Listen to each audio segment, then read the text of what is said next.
흉잡을 만한 이야기들, 흠집이 날 만한 부끄러운 이야기 싹 빼고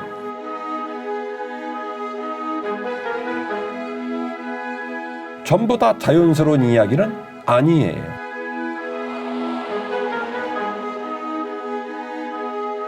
그 일련의 메시지가 우리에게 주는 또 다른 메시지가 다가오게 된다는 거죠.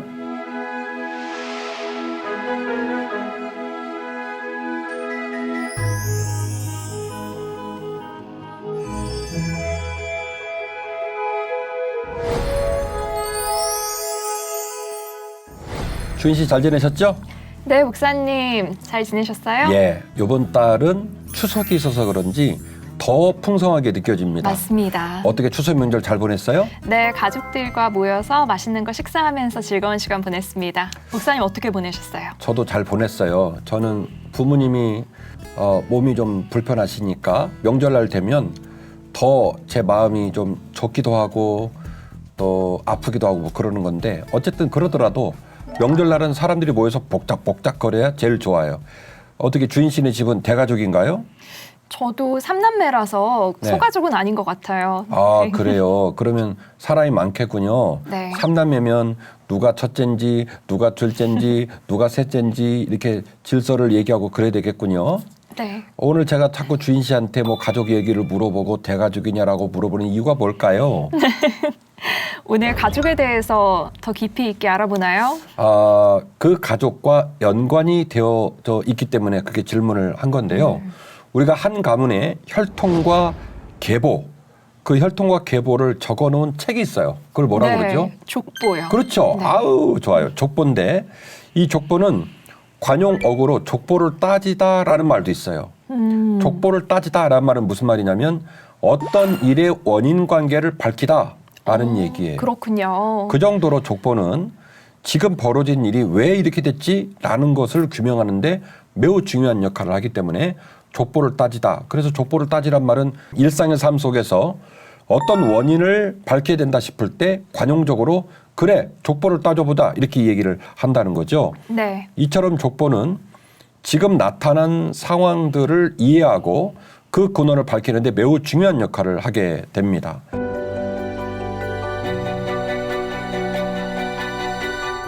제가 어떤 분 족보를 한번 보여드릴 거예요. 아, 이럴 줄 알았어요. 아브라함 때부터 예수 그리스도까지 마태복음 앞에 있는 그 가게잖아요. 그럼 그리스도의 누구 족보겠어요? 이 족보는? 예수님이요. 그렇죠. 예수님 족보인데 이 예수님 족보는 42대로 되어 있습니다. 네. 중요한 거는 마태복음이 족보를 매우 중요하게 생각하고 있더라는 얘기예요. 마태복음에서는요. 예수님 이야기를 족보 이야기로 시작을 하고 있는데 이것은 매우 자연스러운 흐름이에요. 왜냐하면 마태복음은 유대인에게 굉장히 관심이 많아요. 유대인들을 배려하고 유대인의 관점 속에서 예수님을 어떻게 잘 이해할 수 있을까라는 목적을 가지고 쓰여진 복음서가 마태복음이에요. 그래서 어떻게 보면 구약 성경과 신약 성경을 연결시키는 역할을 마태복음이 하고 있다. 이렇게 볼 수가 있게 되겠죠. 예컨대 마태복음 1장에 예수님 족보를 써놨는데 누가복음 3장에서도 예수님 족보를 써놨거든요. 오. 그런데 놀라운 것은 누가복음 3장의 족보는 족보의 시작을 어디에다가 두고 있냐면 아담으로 두고 있어요. 아담이요? 그러니까 누가복음 3장이 말하는 족보가 사실은 맞지. 그렇네요. 네. 족보를 네. 짚어 올라간다면 어디까지 가야 되냐면 결국엔 아담까지 가야 되는 네. 거거든. 그런데 마태복음은 생뚱맞게도 그 출발점을 어디에 두면 아브라함에게 둬요. 네. 그러니까 마태복음은 굉장히 독특한 시각을 갖고 있다는 거예요. 유대인들이 생각하는 우리가 택한 백성이다라는 출발점, 창세기 12장 1절 이하에 나오는 우리가 하나님 백성으로 출발된 시점을 유대인들은 어디로 보냐면 아브라함으로 보거든. 네. 그리고 아브라함으로부터 다윗까지, 다윗으로부터 포로기까지, 포로기로부터 예수님까지 3등분을 해놨는데 이게 정확히 딱 14명씩 돼 있어요. 족보가. 그러니까요. 이게 정말 그럼 신기한 주인 것 씨, 같아요. 진짜로 딱딱딱딱 14대일까요? 14대로 맞췄을까요? 저는 말하기 곤란하죠. 딱딱딱 14대인 줄 알았는데 목사님께서 왠지 네. 질문하신 의도가 있을 것 같아요. 맞아요. 저도 전도사 때 딱딱딱 14대인 줄 알았어요. 성경이 그렇게 써 있으니까. 네. 그런데 아니에요? 네.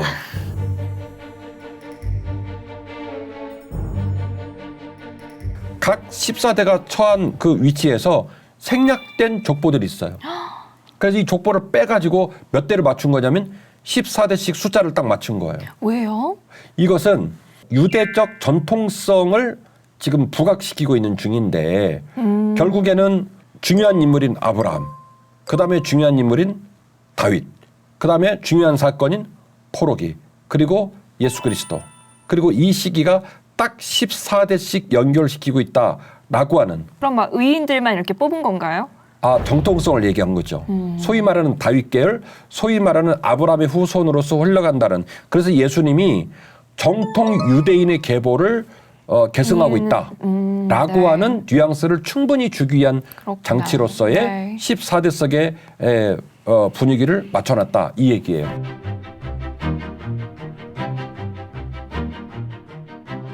두 번째로는 성취 인용구를 많이 인용을 해요. 성취 인용구란 말은 인용을 했단 말이고 앞에 나오는 성취란 말은 이루어질 것이다. 그러면 성취 인용구를 쓰고 있는 시점은 후대고 성취 인용구를 말했던 원전 프라이머리 소스는 언젠가 앞에 어디 있겠죠? 그래서 마태복음에서는요. 구약 성경 이야기를 많이 끌고 와요. 이른바 그것을 성취 인용구라고 얘기합니다. 네. 구약에서 이렇게 될 거예요 라고 예언한 것. 그것이 마태복음 뭐라고 해요? 그대로 이루어졌다. 성취되었다. 네. 그래서 이거를 뭐 유식한 말로 성취 인용구라고 얘기를 하는데 무려 50회 정도를 직접 인용을 하고요. 75회 이상은 구약의 사건을 암시하는 느낌으로 기술이 돼요. 그러니까 마태복음 전체에서 끊임없이 어디에 백업을 받냐면 구약에 백업을 받는 거예요. 유대인들은 예수 그리스도가 구세주라는 것을 반드시 깨달아 알고 그분을 따라가야 된다라는 메시지를 마태복음에서 지금 계속 물씬 보여주고 있다는 것이죠. 세 번째로는 모세오경과 마태복음에 나오는 이른바 성경에 직접 글자로 써 있는 건 아니고 신학을 연구하는 분들이 별명을 붙인 건데 마태오경설이 있어요. 그래서 모세오경하고 네. 마태오경하고 이른바 유비적 관계가 크다. 제가 지난번에 그 밭 이야기하면서 마태복음 13장, 25장 이야기하면서 6개 비유가 세트로 돼 있고 그리고 마태복음이 5덩어리로 돼 있다. 네. 그때 얘기했던 거 기억이 나실지 모르겠어요. 네. 그리고 산상순의 시작을 보면 꼭 모세가 시내산 올라가서 하나님의 율법을 받은 것과 똑같은 모습이 보여지는데 주께서 산에 오르사 말씀하시더니 이렇게 시작을 해요. 네. 그래서 마치 모세오경과 마태복음에 나와 있는 예수님의 말씀이 너무너무 유비적 관계가 크더라는 거예요. 그리고 모세오경에 있는 것처럼 마태복음의 메시지도 5가지의 덩어리로 되어 있더라. 이 말은 무슨 얘기냐? 모세오경을 가장 중요하다고 생각하는 유대인들에게 마태복음은 얘기하는 거예요. 예수님을 밑도 끝도 없이 뜬금없는 사람으로 생각하면 안 돼. 구약에서 말하고 있는 메시아, 그분께서 지금 우리와 함께 하셔라는 메시지를 계속 주고 있다라는 맞아요. 것이죠. 저번에 목사님께서 그러셨잖아요. 예수님께서 산상수훈하실 때 유대인들은 그 모세를 떠올렸을 거라고 그렇죠. 그 말씀을 하셨었죠. 맞아요. 네. 네. 기억해줘서 고마워요. 그러니까 이와 같이 결국 모세오경과 마태복음의 기록물들이 매우 유비적 관계를 갖고 있다라는 얘기고 마지막 네 번째로는 선교 대상들을 제안하고 있는 뜻밖의 얘기가 마태복음에 나와요. 말씀을 연구하는 제 입장에서는 좀 이물감이 있고 뜻밖이다. 우리 예수님이 왜 이런 행동을 하셨지? 라고 하는 본문이 마태복음에 등장을 해요. 예수께서 거기서 나가사 두로와 시돈 지방으로 들어가시니 가나안 여자 하나가 그 지경에서 나와서 소리질러 이르되 주 다윗의 자손이여 나를 불쌍히 여기소서 내 딸이 흉악하게 귀신 들렸나이다 하되 예수는 한 말씀도 대답하지 아니하시니 제자들이 와서 청하여 말하되 그 여자가 우리 뒤에서 소리를 지르오니 그를 보내소서. 예수께서 대답하여 이르시되 나는 이스라엘 집에 잃어버린 양 외에는 다른 데로 보내심을 받지 아니하였노라 하시니 여자가 와서 예수께 절하며 이르되 주여 저를 도우소서. 대답하여 이르시되 자녀의 떡을 취하여 개들에게 던짐이 마땅하지 아니하니라. 여자가 이르되 주여 올소이다마는 개들도 제 주인의 상에서 떨어지는 부스러기를 먹나이다 하니 이에 예수께서 대답하여 이르시되 여자여 내 믿음이 크도다 내 소원대로 되리라 하시니 그때로부터 그의 딸이 나으니라. 아멘. 아멘. 자, 주인 씨 이거 읽어주시면서 어떻게 편안해요? 아니요. 예수님께서 말을 이렇게 거칠게 하셨어야 됐을까? 그런 생각도 들어요. 매우 이례적이고 그리고 이물감이 있어요. 왜냐? 우리 주님이 얼마나 멋있는 분이십니까? 주님의 사랑에 한계가 없죠. 주님의 사랑의 깊이가 어마어마하죠. 주님께서 거절하는 사람이 어디 있어요? 심지어 우리가 지난 회차에서 말했듯이 사마리아 여인 만나러 갈 때 제자들이 가지 말라는데 우기고 가시지 않습니까? 그래서 사마리아 여인에게 놀라운 그 생명수에 관한 얘기를 하지 않습니까? 그리고 우리가 뭐 바디메오 편에서 봤었고 또 우리의 실로암에서도 봤었고 결국 그 많은 죄인들을 고치고 다니고 그들을 돌보는 모습. 세리마태를 불렀을 때 그 마태가 세리 중에 세리여가지고 죄인들과 같이 지내가지고 그들과 밥 먹어가지고 나 지금 방언 터질라 그러는데 그들과 밥 먹어가지고 막 난리를 겪잖아요. 그래도 주님이 눈 하나 깜빡하지 않잖아요.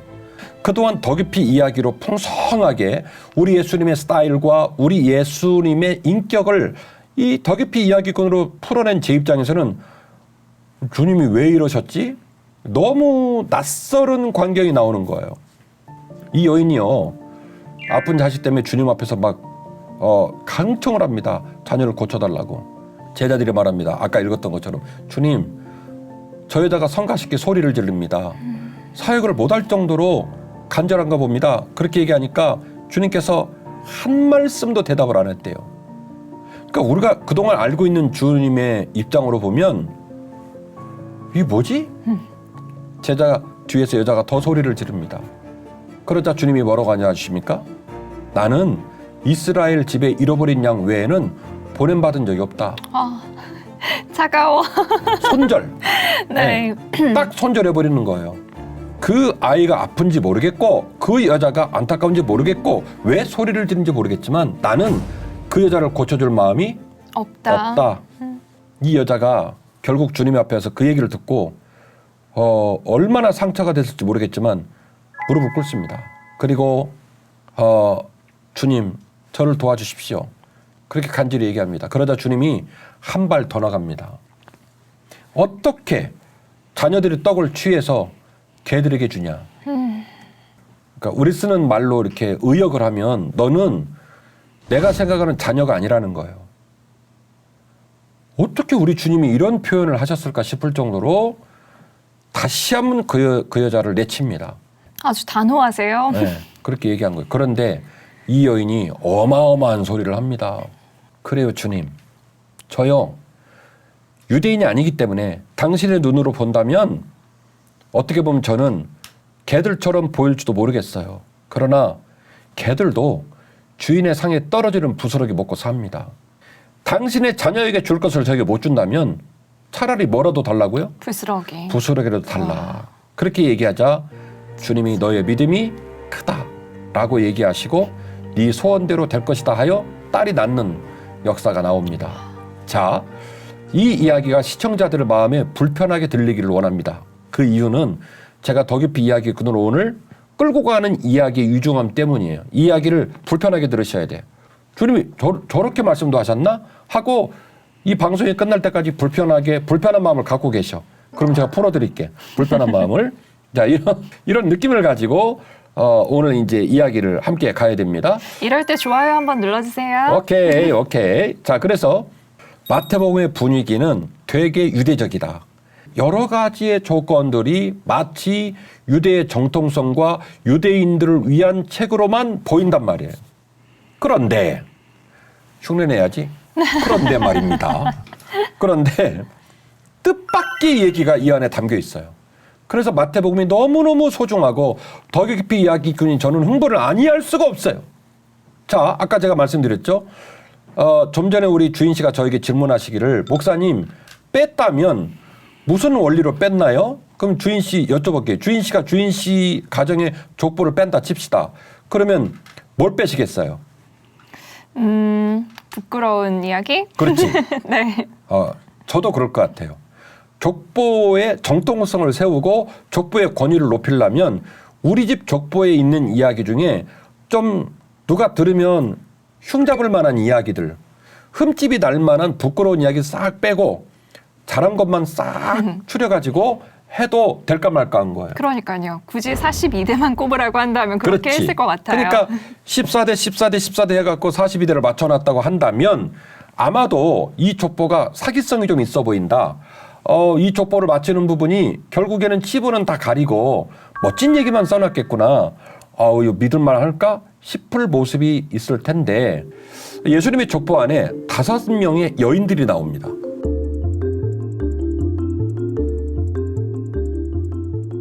자, 5명의 여인들 얘기를 가지고 더 깊이 이야기꾼인 제가 왜 흥분을 하고 있는지 들어가 보십시다. 자, 첫 번째는 다말이라는 여인입니다. 유다는 다말에게서 베레스와 세라를 낳고 베레스는 헤스론을 낳고 헤스론은 람을 낳고 예, 유다가 다말에게서 베레스와 세라를 낳았다라고 얘기 나와요. 그러니까 유다가 다말이랑 결혼한 거예요. 네. 유다 부인이 다말이에요. 네. 근데 다말은 유다의 부인이 아닙니다. 다말은 유다의 며느리예요. 자, 야곱의 넷째 아들인 유다에게 다말이라고 하는 며느리가 들어왔어요. 네. 그런데 이 장자인 엘이 하나님 앞에서 자꾸 이렇게 부덕한 모습으로 살아서 하나님이 이 엘을 데려가 버립니다. 네. 창세기 38장을 보니까 이 창세기 38장 이하를 쭉 읽어보시면 그래서 장자 엘이 죽게 되죠. 그리고 다말은 과부가 됩니다. 그러면 이전 회차에서 제가 말을 했던 것처럼 이 결국 그 구약 성경에 나오는 혼인법은 계대 결혼이에요. 큰형이 죽으면 둘째가 죽으면 셋째 이렇게 가는 그쵸. 거거든요. 그래서 엘이 죽고 둘째 아들이 오난인데 이 오난한테 유다가 다말을 주죠. 네. 이 오난이 계대 결혼을 해가지고 다말이랑 이제 결혼 생활을 해야 되는데 이 둘째 오난이 곰곰이 생각하니 다말이랑 결혼을 해가지고 아기를 낳은들 그 얘기는 자기 얘기가 아닙니다. 그래서 자기의 정자를 땅에 쏟아버립니다. 그래서 다말을 거절하게 되는 거예요. 다말은 또 후계자를 낳지 못한 거네요. 그러죠. 그러자 막내가 또 남아 있어요. 셋째 아들. 예, 그래서 셀라를 이제 다말에게 주겠다고 약속을 하고 다말을 친정으로 보내요. 그러니까 다말이 이제 친정에서 눈을 깜빡깜빡거리면서 셀라가 이제 장성해가지고 결혼할 날을 기다리겠죠. 아, 심지어 어려요. 네. 그런데 셀라가 결혼할 때쯤 나이를 먹었는데 유다가 다말에게 셀라를 안 줍니다. 그러자 다말이 뜻밖의 행동을 하게 됩니다.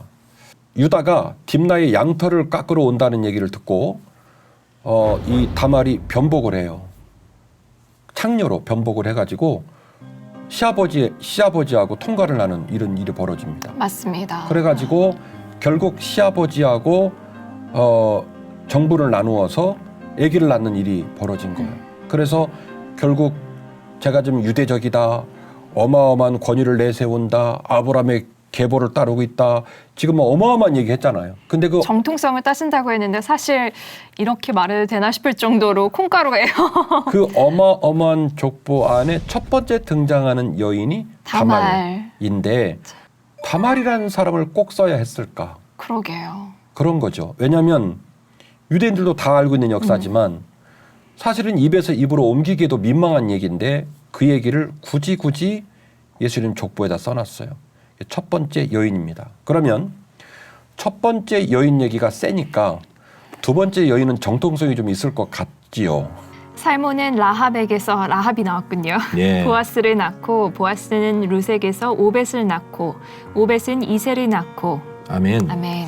자, 두 번째 등장하는 여인은 라합입니다. 네. 앞에 나오는 다말이 세니까 두 번째부터라도 좀 정통성을 내세우고 떳떳한 사람이 등장될 것처럼 보이는데 라합은 여리고성 성벽에 붙어 살고 있었던 가난하고 힘들었던 여인, 직업이 기생이었습니다. 네. 몸 파는 여자였어요. 그런 직업을 가진 라합이 또 등장을 하게 되죠. 너무 당황이 되는 거예요.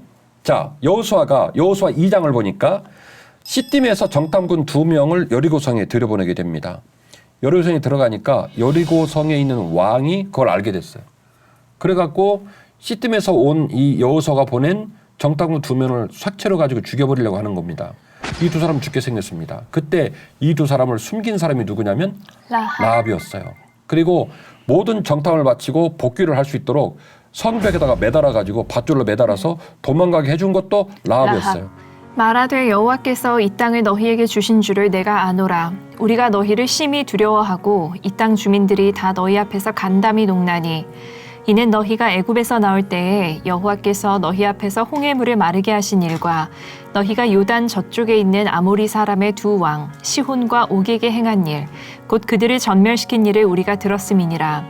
우리가 듣자 곧 마음이 녹았고 너희로 말미암아 사람이 정신을 잃었나니 너희의 하나님 여호와는 위로는 하늘에서도 아래로는 땅에서도 하나님이시니라. 아멘. 이게 누구의 고백이냐면 라합. 여리고성에 있는 기생 라합의 고백이에요. 네. 그러니까 라합이 이런 믿음을 소유했다는 게 참 대단한 거죠. 마치 신약으로 넘어오면 사도행전 10장에 등장된 백부장 고넬료가 떠오릅니다.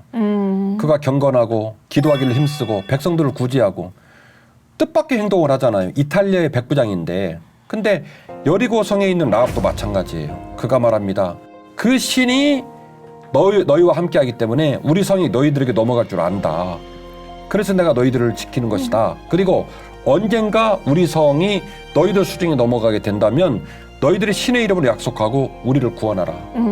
그래서 붉은 줄을 매는 일련의 표식을 통해서 라합이 살아나는 일들이 벌어지게 되는데요.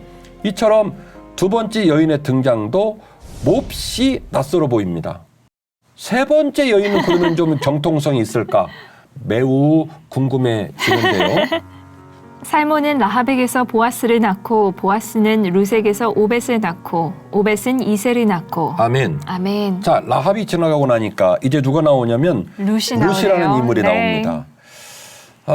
이 룻 이야기도 또 어마어마한 이야기예요. 이 룻은 이스라엘 여자가 아니에요. 맞아요. 모압 여자예요. 네. 모압 여자인데 엘리멜렉하고 나오미하고 원래 베들레헴 사람입니다. 거기 지켜야 되는데 거기에 흉년이 임하니까 엘리멜렉이 나오미하고 아들 둘 데리고 어디로 피난을 가냐면 모압으로 피난을 갑니다. 첫 번째 아들이 말론, 두 번째가 기론입니다. 그래서 말론 부인이 룻이고 기론 부인이 오르바. 그래서 6인 가족이 이제 모압을 가게 된 건데 이 무슨 운명의 장난일까요? 엘리멜렉, 말론, 기론이 다 죽어요.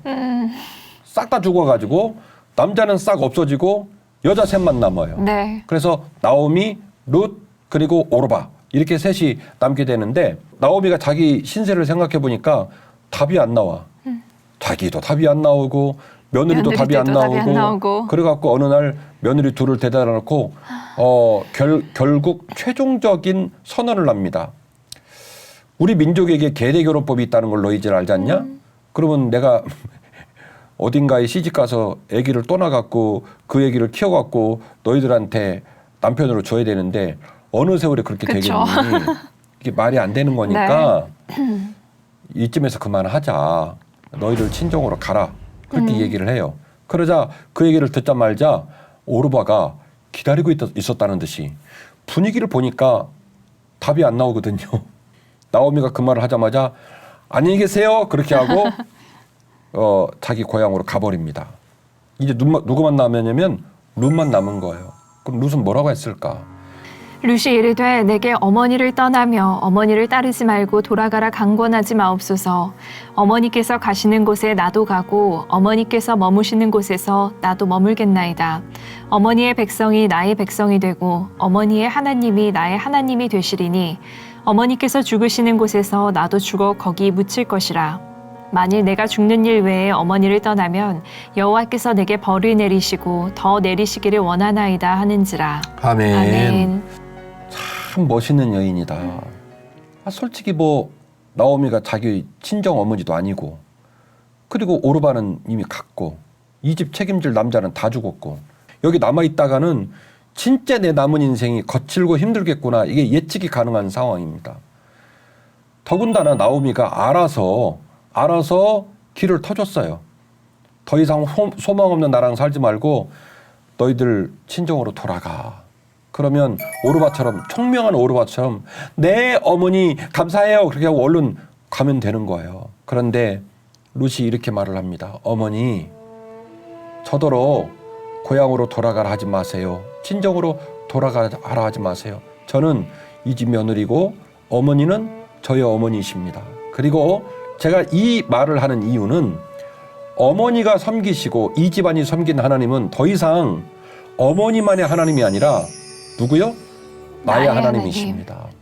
그분은 나의 하나님이시기 때문에 제가 어머니 나라로 돌아가겠습니다. 그래서 사실은 나오미는 고향으로 돌아가는 거니까 고향의 친지들을 만나고 살던 곳으로 돌아가니까 그래도 환난을 만났을 때에 소망이 있다지만 이 룻 입장에서는 일파만파인 거예요. 지금도 남편 죽고 집이 어려워졌는데 거꾸로 자기 고향을 떠나서 이방 땅으로 가는 상황이에요. 룻 입장에서는. 그런데도 불구하고 절대로 나는 어머니를 떠나지 않고 어머니 묻힌 곳에 나도 묻힐 것이다. 그렇게 얘기를 하고 내가 죽는 일 외에 어머니를 떠난다면 여호와께서 내게 벌 내리시길 원한다. 이런 얘기를 하면서 어머니를 따라가서 그 유명한 보아스와 결혼한 얘기가 나오게 됩니다. 다말, 라합, 룻 전부 다 생경해요. 전부 다 이물감이 있어요. 언제쯤 수습이 될까요? 자, 네 번째 여인입니다. 이새는 다윗 왕을 낳으니라. 다윗은 우리아의 아내에게서 솔로몬을 낳고. 아멘. 밧세바의 등장이네요. 밧세바가 등장을 했습니다. 사무엘하 11장을 보니까 밧세바는 우리아라고 하는 용맹한 다윗의 장군의 부인이었답니다. 그런데 웃지 못할 일이 벌어집니다. 다윗 왕이 왕궁의 발코니, 테라스를 이렇게 지붕을 걷다가 그 높은 곳에서 밧세바가 목욕하는 걸 보고 꽂혀가지고 그 밧세바를 취하는 일이 벌어집니다. 그 취하고 나서 밧세바를 다시 집으로 보내요. 아무 일 없었다는 듯이.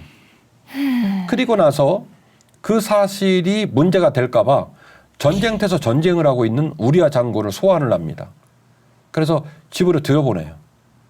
이 다윗이 벌인 일을 감추려고. 제가 말하면서도 민망해요. 제가 다윗 왕 엄청 좋아하거든요. 그래갖고 우리아를 불러가지고 집을 들어가러 가니까 나는 이 이야기가 더 눈물이 나. 우리아가 우리로 말하면 텐트를 왕궁에다 치고 집을 안 들어가 버려요. 그러니까 다윗의 작전대로 안 된 거라. 그 급당황을 해가지고 우리아한테 아, 너 왜 집을 안 들어가냐. 그러니까 우리아가 뭐라고 말하냐면 왕이시여 왕께서 뜻하신 바 계셔서 지금 전쟁을 치르고 계시고 나와 함께한 병사들이 전부 전쟁터에서 불편하게 지내고 있는데 제가 어떻게 부인 있는 집으로 들어가겠습니까? 대박 아니에요? 참 충직해요. 저 못 들어갑니다. 라고 하고 부인을 안 만나요. 자기한테 지금 다윗이 어떤 짓을 했는데 그것도 모르고 충직하게 충성을 하는 우리아 장군이나 그 상황을 지켜보고 그러면 제가 좋아하는 다윗 왕 정도 되면 와라 끌어안고 좀 울고 용서를 구하고 뭐 상황을 좀 얘기를 해야 될 텐데 그렇죠. 끔찍한 결정을 내립니다. 요압 장군에게 편지를 써보내고 다시 우리아를 전쟁터로 보냅니다. 말하자면 침투 작전이 있을 때 적군들이 올 때 싹 다 빠져버려요. 우리아만 놔두고. 그래갖고 우리아가 거기서 비참하게 죽죠. 이 어마어마한 이야기가 밧세바 이야기의 배경사예요.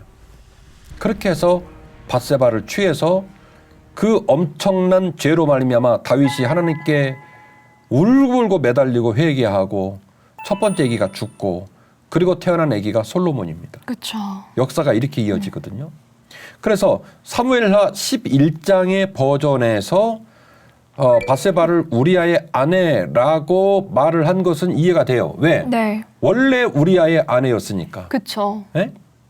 그런데 놀라운 사실은 마태복음에서 14대 14대로 지금 오거나이징을 해가지고 정통성을 얘기하고 있고 아브라함의 계보와 다윗의 계보의 중요성을 강조하고 있는 이 와중에 밧세바를 뭐라고 써놨냐면 우리아의 아내라고 썼어요. 그러죠. 밧세바라고도 안 하고 다윗의 아내도 아니고 우리아의 아내라고 적혀 있네요, 목사님. 이 무슨 웃지 못할 얘기입니까? 그러게요. 마태복음에서 족보를 쓰려면 지우개로 싹 지우고 아주 오래된 얘기거든요. 다윗의 아내로 알거든요. 솔로몬의 얼마로 알거든요. 솔로몬이 어떤 왕인데요. 그게 권위 아닙니까? 그러면 마태복음이나 족보를 그렇게 쓰면 안 돼요. 다윗의 아내 밧세바 이렇게 써줘야 되거든요. 그렇네요. 맞죠? 네. 이쯤 되면 우리 머릿속이 좀 심란해지는 거예요. 다 자연스럽지가 않아요. 결국 다말도 그렇고 라합도 그렇고 룻도 그렇고 지금 이어진 밧세바도 그렇고 전부 다 자연스러운 이야기는 아니에요. 마지막 5번째 여인입니다.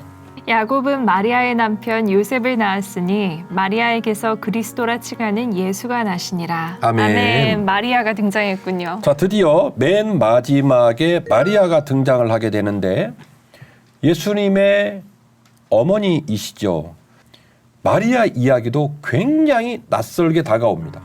예수 그리스도의 나심은 이러하니라. 그의 어머니 마리아가 요셉과 약혼하고 동거하기 전에 성령으로 잉태된 것이 나타났더니 그의 남편 요셉은 의로운 사람이라 그를 드러내지 아니하고 가만히 끊고자 하여 이 일을 생각할 때에 주의 사제가 현몽하여 이르되 다윗의 자손 요셉아 내 아내 마리아 데려오기를 두려워하지 말라.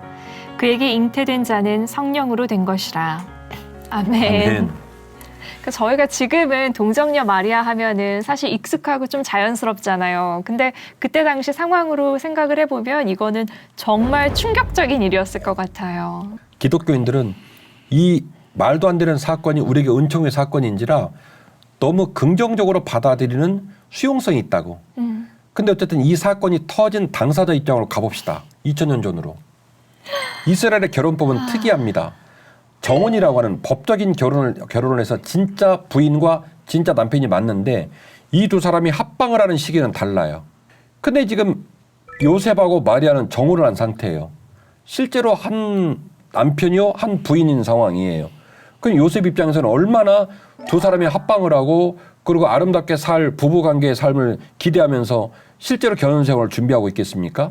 근데 청청 날벼락 같은 얘기가 들리는 거예요. 마리아가 임신했다는 거예요. 요셉이 맹붕이 돼가지고 그 조용히 이것을 드러내지 않고 가만히 끊고자 했다. 멋져. 왜냐하면 이스라엘의 이 유대의 법으로 따지면 우리가 지난 회차에서 얘기했던 것처럼 그 가늠한 여인 얘기 나왔잖아요. 돌려 때려 죽인단 그쵸, 말이에요. 그러니까 네. 이거 일파만파 일이 커집니다. 요셉이요 의로운 사람이라 이 일을 조용히 끊기 위하여서 결국 이 일을 그냥 조용히 무마하려고 생각을 하는데 꿈에 천사가 나타난 거예요. 천사가 설득을 해요. 요셉 그러지 말고 자네 부인이 그 다른 남자 만나서 그렇게 된 거 아니야. 성령으로 잉태했어. 자네 부인이 메시아 예수 그리스도를 낳을 거야. 그러니 이 모든 상황을 받아들이고 그 예수 그리스도가 온전히 잘 태어나서 민족을 책임질 수 있도록 자네가 헌신하게 이렇게 조언을 하고 격려를 합니다. 주인 씨가 요셉이라고 생각해보고 감정이입을 해서 그러면 아멘 하시겠어요? 내가 정말 꿈에서 천사를 만났나? 내가 제대로 들은 게 맞나?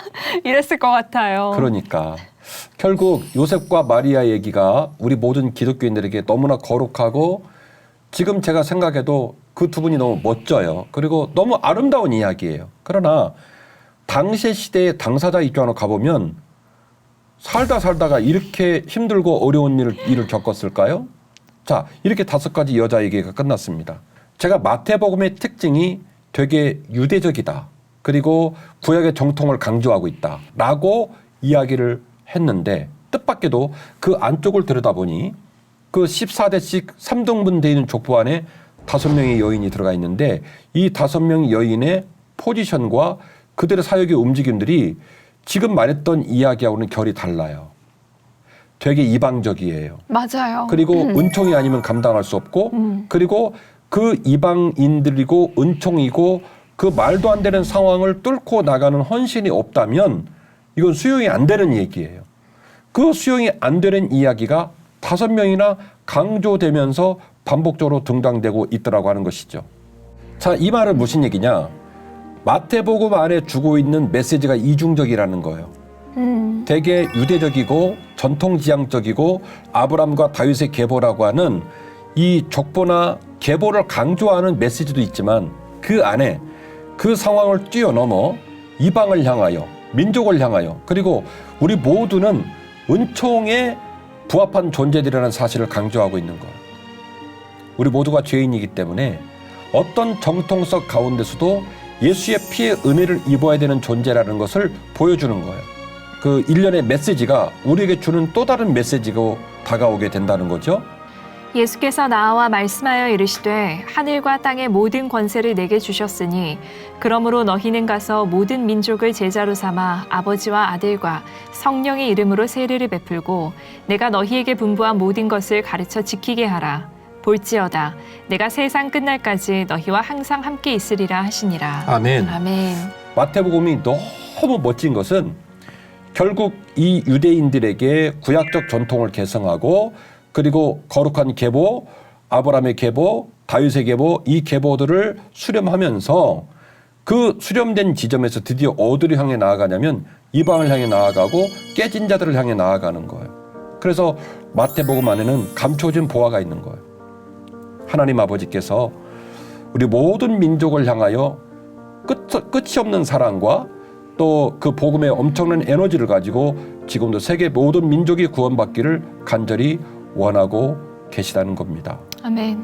우리의 삶의 자리가 어떤 자리든 주님께서는 우리 모두를 당신의 거룩한 계보의 자식으로 품어주시고 아멘. 모든 걸 수용하셔서 우리로 하여금 거룩한 길을 갈 수 있도록 도우신다는 것을 꼭 기억해야 될 줄로 믿습니다.